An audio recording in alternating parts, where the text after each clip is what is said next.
Hello everyone, welcome to Next on Coding. Today we're going to solve stone game. The problem states that we have stones arranged in an array. Two players play optimally.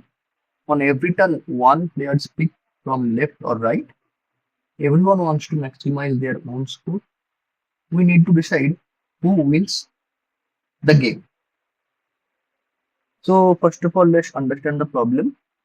So we have two players, P1 and P2. P1 will start first. P1 can pick either L or R. If he pick L, he will get 2. If he pick R, he will get 3. And both want to maximize their score. So now P1 will pick 3. Then R will be shifted from 3 to 2.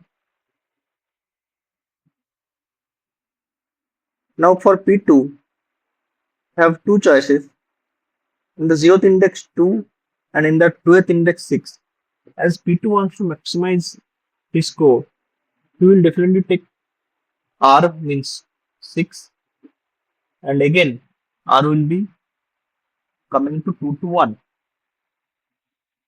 Now again for P1, he has two choices, L or R. Now he can pick 2 or 4, but as he wants to maximize his score, he will definitely pick 4. Right. Now R will be shifted from 1 to 0, and for P2, it has only one option, which is 2. Now if we sum it up, it will be 7 and it will be 8. As we can see, the P2's value is greater than P1. So if we choose like this, P2 will be winner. But as P1 starts first, she can enhance his chance of winning. How? Let's suppose he is not picking up this way.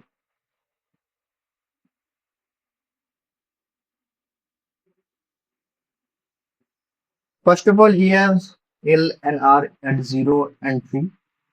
So P1 will choose 2 first. So L will be shifted from 0 to 1. Now for P2, he has two choices, 4 and 3, right? So P2 will choose 4. Now L will be shifted from 1 to 2. Now for P1, we have two choices, 6 and 3. So P1 will take 6 and L will be shifted here. And for P2, now we have only one choice, which is 3. Now if we sum it up, it will be 8 and it will be 7. Now, as you can see, P1's value is greater than P2, so P1 will be the winner. So as you can see, we have two choices, either left or right, and opponent will also play optimally. And as you see, always choose greedily doesn't give us a correct answer. So greedy may also fail. And our current decisions affect the future as well. So if you see something like this suggests us think like DP. So we need to try out all possible combinations and get the best result from there. Now let's see the approach. So for each turn, we have two choices. Either we can take left or we can take right. If we take left, then we can just pick the left and call for the next part, means L plus 1 to R. And for right, we can just pick the right one and call for the next part. It would be L to R minus 1. Right. Now, this would be my score, and this is opponent's future score, right? For this case, this is my score, and this is opponent future score. As we want to maximize the difference of my score from the opponent, then for doing difference, we always need to put minus a, and same minus for this case as well. Now, whatever answer we get from take left or take right, at the end, as we need to maximize the difference, we just return the maximum of this take left and take right.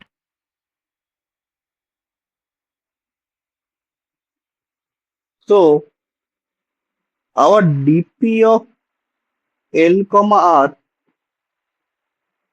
it states that maximum score difference can achieve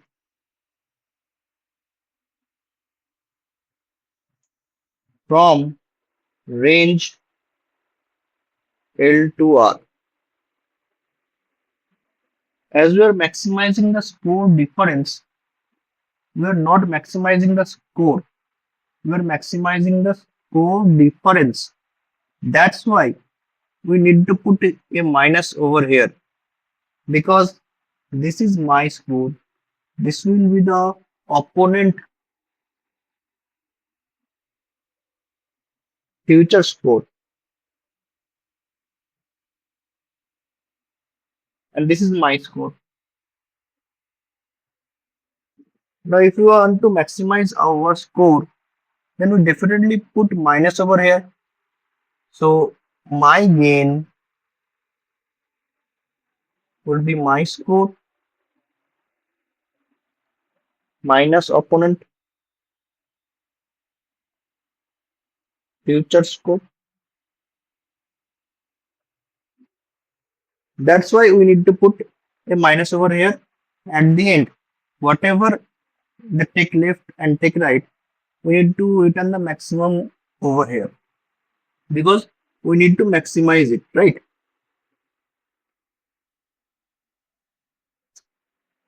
So now let's see the pseudocode here. So we have a solve function, pass L and R. Now if our L is equal to R, then we just return our array of L. And now we have a take left, so just array of L minus call the next one, L plus 1 to R. We have a take right, which will be array of R minus solve of L to R minus 1. And at the end, we need to return the maximum of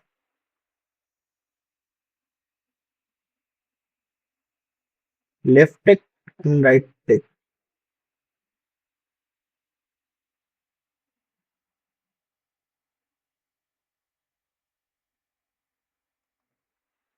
Now as we are doing DP over here, so we need to memorize it. So if DP of L comma R is already computed, we just return DP of L comma R and update the DP of L comma R here. Return DP of L comma R equal to max of take left and take right. So now let's see the code. So basically we have a int solve function which will take a L and a R, and obviously the vector of files.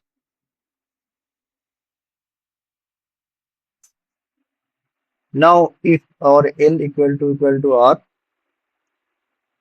we just return files of L. Now we have a text left,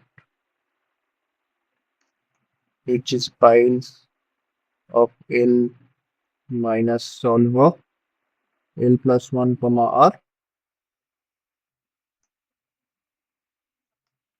and we have a take right, which files of R minus solve of L comma R minus 1. At the end, we just need to return the maximum of take left comma take right,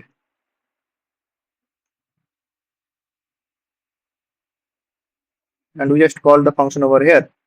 So that the n will be the files dot size, and just return solve of 0 comma n minus 1 comma files is greater than 0 or not. If it is greater than 0, then Alice wins. Otherwise, Bob wins. So just run it.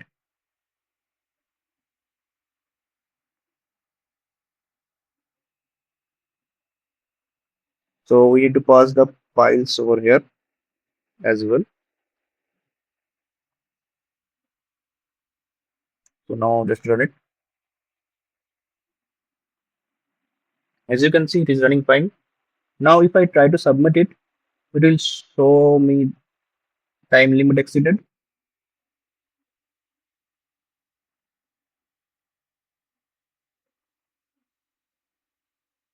Yeah, as you can see, it shows me time limit exceeded as I have not memorized it. So now let's memorize it. So to do memorization, we need a DP, right? So let's take a of vector of int DP and dp dot assign n comma vector of int n comma minus 1. Now if dp of n comma r is not equal to minus 1, return dp of n comma r and update dp of n r over here. And that's all. And now just try to run it.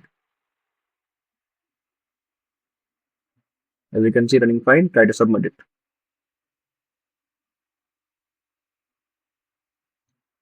Yes, I got accepted. So the time complexity here is big O of n square, because there are only n square pairs of L and R which I need to compute, and the space complexity is big O of m square as well, because we are taking a big O of m square size DP array. Now let's try to optimize the solution. Let's suppose this array is given to you, and the problem states that there will be always an even number of files and total stones would be odd. So there will be no possibilities of tie.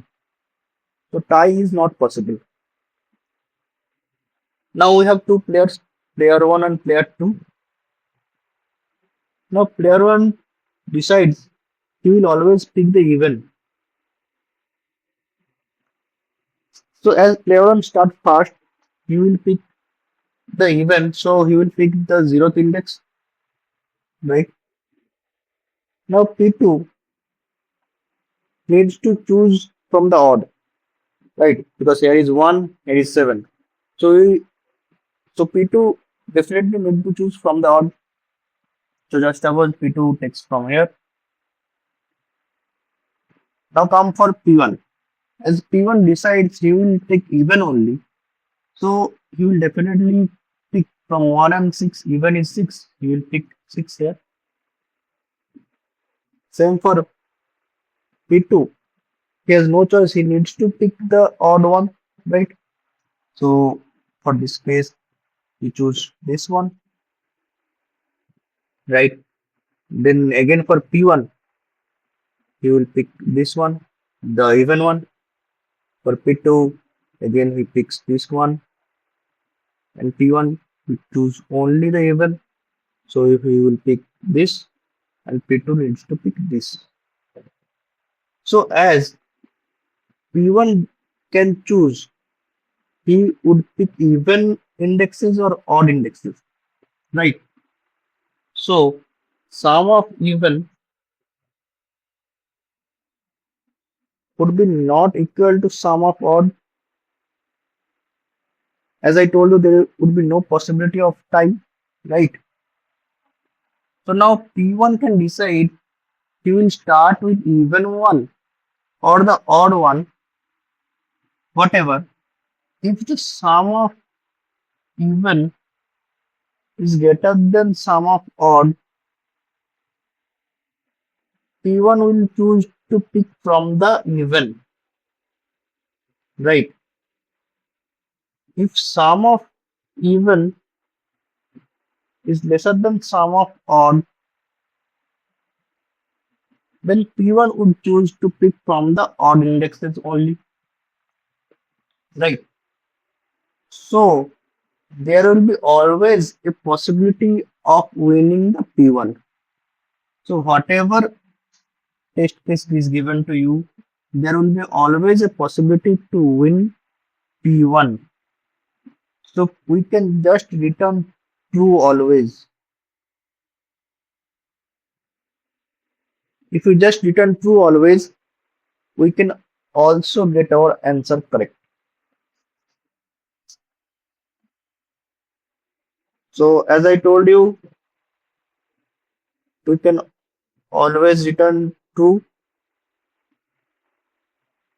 So let's try in the code.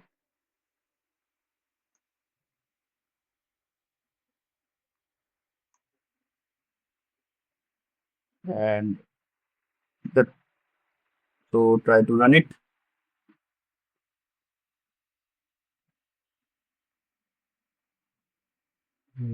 We need to remove it.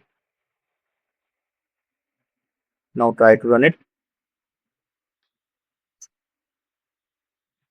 As you can see, it's running fine. Try to submit it.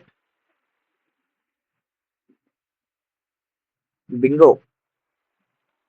So the time complexity for this is nothing but big of 1, and space complexity big of 1 as well. So thank you. Thanks for watching.